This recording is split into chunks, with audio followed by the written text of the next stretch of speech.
Hey guys, and welcome to another video. My name is Vaka. For everybody who doesn't know me, I'm the youngest car rental owner here in Dubai. I'm 24 years old. I have 14 cars in my fleet worth close to $5 million.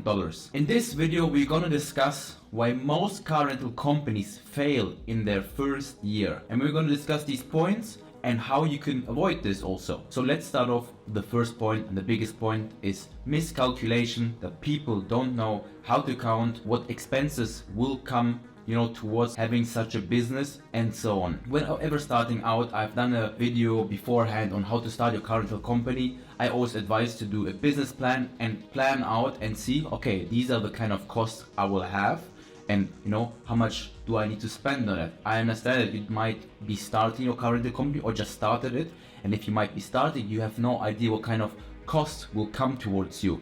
And the best for you and how you can avoid not knowing what's costed, either talk to someone who has a car rental business. In case if you don't have one, go to your local service garage and tell them, hey, I have this car, I want to rent it out, that's how many times I will rent it out roughly, what kind of cost will come towards me, and get an estimation for them. So what kind of cost will be there? Service and warranty contract, the insurance obviously as well. When you have a car rental company, you need to insure all your cars, and the insurance is most likely a bit more expensive than a normal one. These are like your monthly costs, which you will have to pay every month. It's like service and warranty contracts, insurance, your car washes also, either you have your own warehouse where you wash by yourself, but still, you will be spending money on electricity, on water, on the cleaning equipment and all of that. So either you do it yourself or you go to a cleaning station and they clean for you. I mean, you can go there and explain your situation, and you should get a better rate obviously as well, like a business rate, saying you have a car rental company, and they'll definitely give you a better rate.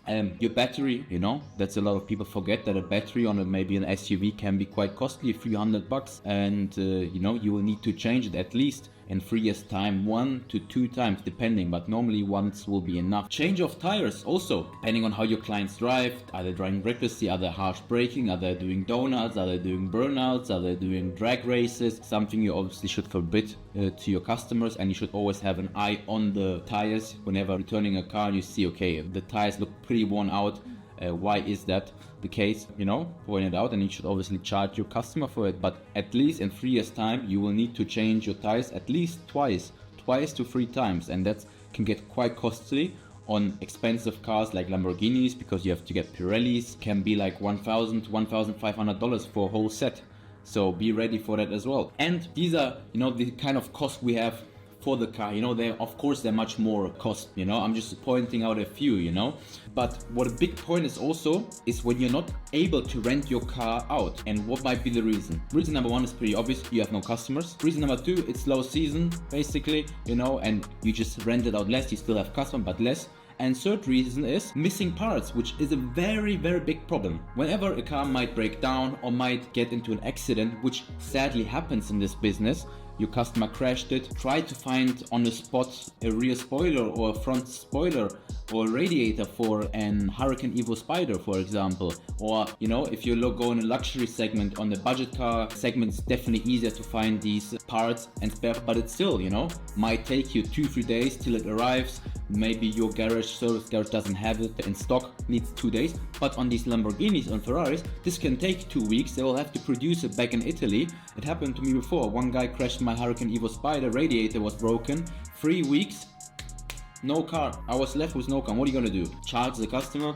You can. In our contract, we are allowed to charge the customer if he breaks the car and it's his fault and the car stands still. He needs to pay for the days. It wasn't his fault. That's why we didn't charge him, because an animal ran in front of the car and he hit it. And the car was full of blood. The front spoiler was broken. 3 weeks in high season. Oh, I lost so much money. I lost $10, $15, $20,000 at least minimum. So consider this as well: missing parts and car crashes. When the car needs to be repairment, service, even rim. Imagine someone of your customers scratches the rim. Well, you have to get them repaired at some point. Whenever you repair them, believe me, on this day you will get an inquiry. It's always like this. If someone is looking up on you and be like, yeah, okay, you think it's a free day, okay, yeah, I'll just repair my rim. On this day you will get a call, hey, I need a Hurricane Evo Spider today, I need it today. And you're not gonna rent it out. So these are the kind of things you need to put into your calculation as well, what the income will be and also the outgoing, because it will be less income obviously when these situations of car crashes, missing parts will happen. Yeah, And of course, don't be gentle, it's a rental. That's what a lot of people say, and it is sadly true. A lot of customers just drive recklessly. This will need to be also in your calculation. Obviously, you cannot do a calculation on there, and I cannot give you also like an estimation how much it will be. People will be driving recklessly, damaging the cars, like brakes will break down much quicker, which you will have to pay as well. Then speeding tickets, of course. Speeding tickets, impounds, speeding fines, like, when they do like, let's say donuts in the middle of the street and the police catches them, a camera catches them, red light jumping, stuff like this. It will come back to you, For us in Dubai, for example, we have to pay for it first and then we have to charge the customer. I'm not sure, maybe in different countries there's different policy to it. A lot of the people are tourists, like I'm in Dubai, he lives in Italy. There's not much I can do, I can get my lawyer to write an email to him, send him something proposed, but just getting my lawyer to do it will be $200-$300. Cost of the fine is maybe $80-$90 and he just doesn't want to pay. I personally had a client who racked up speeding fines in 3 days and $10,000 and still has not paid me till this day. Took an SVR for 3 days and was just driving like a maniac, like crazy. Speeding fine after speeding fine, and we don't see it always, on the GPS we can see it. We told him, yeah, you need to slow down, but he was like, yeah, I know where the radars are, I know, I've been here many times, I'll pay you guys if the kind of thing comes, don't worry. Yeah, we didn't worry, but we should have been worried, because $10,000 in 3 days still hasn't paid. You need to calculate in some sort of way. This will be something you can obviously know better after maybe being in the industry for a year, 2 years. Okay, how many times it happens? It doesn't happen too often, but it does happen at some point, and you need to be aware of this. So as you're in a business also with a lot of humans, you work with humans as your staff, and you give the cars to humans as well. So human failure is pretty normal. Failure of staff, I like to call it. So what does it mean? Well, whenever a car gets returned, your employee, if you're not doing it yourself, needs to check, are there any new damages? And there might be no new damages. And if you are not the one checking after each customer if there's a new damage and maybe your employee did a mistake, well, after 2-3 weeks, you find out there's a new scratch, it has not been paid, but who is it from now? You're gonna wonder after 3 weeks, there's a new scratch, nobody paid it from our customer, but which customer was it? You will ask your driver and be like, I don't know, I didn't see it. This is something which will also happen, that you will be paying for scratches your staff might not calculate. Maybe there's kilometers overdue, but your employee forgot. Maybe there's less fuel, but your employees forgot to, do it. So you need to put in structures in place, checklists for your employees, and able to, check these things and not forget. And that's up to you and how you do it.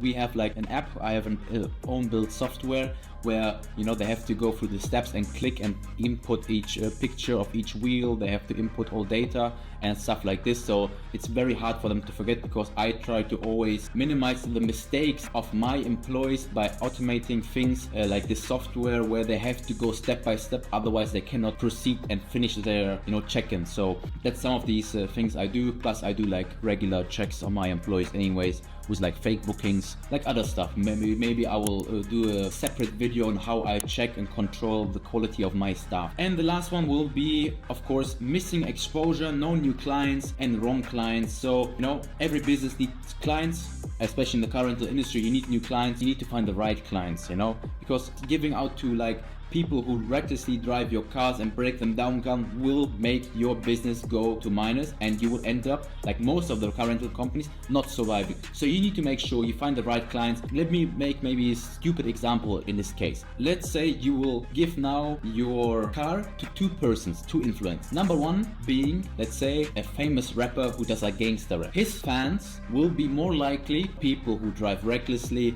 people who think they're gangster, people who think they're cool, these kind of people. But then you give this car maybe to a finance, who does like finance videos, who talks about new technology. Maybe you'd give it to like a influencer, like a mommy influencer, who has like a lot of older people, like where she talks about her child and her daily life and stuff like this. Her people are going to be more reliable, more carefully of these cars. I've seen it before, when I have one famous influencer from my country which I gave the car, and the clients which came from her are very like older people, just wanted to have a car to have some fun, they're very gentle of the car, even cleaned the car after, made sure it's fueled up and stuff like this. So there's a way of, you know, how you can choose your customer base and make sure you choose it wisely, because bad customers will ruin your business and good customers will just accelerate your business by 10 times, because you are renting something out and they don't have the feeling that it's theirs, you know, so they will damage your cars pretty quickly. As I said, choose your client base wisely and don't be afraid to reject customers. I do it all the times. I had this one guy trying to rent out one of 150 Virgil Abloh S-Class Maybach. He was from the UK, pretty young guy. These are the people who in the past I had problems with, you know. The same guy who rented out the SVR was also from the UK. These are the people I had the most problems with. So you know where you're from, which kind of people might do the problems for you. And these people you should reject the cars in order to save your business. You might, you know, earn not the money from them, but you might end up losing much more money. So don't take the risk. My tip at the end is get an accountant on your site. If you cannot afford a full-time accountant, go get a freelancer from like Fiverr. They're cheap, from like Indian, Philippines, Pakistan, with accounting degrees, and they can, you know, help you out in the bookkeeping. You can use apps like Soho, which help you with accounting, also Excel lists. So get someone on your site who will help you, and then you should be good to go. I mean, this is very general. If you need any more help, I have a whole course on the car rental industry and how you can definitely succeed and scale your business by 100 times. So if you need help starting or even scaling your business, check the link in my bio and I will help you guys out. So make sure you subscribe, give it a like, and see you next video, and I hope I could help you out with some of your questions.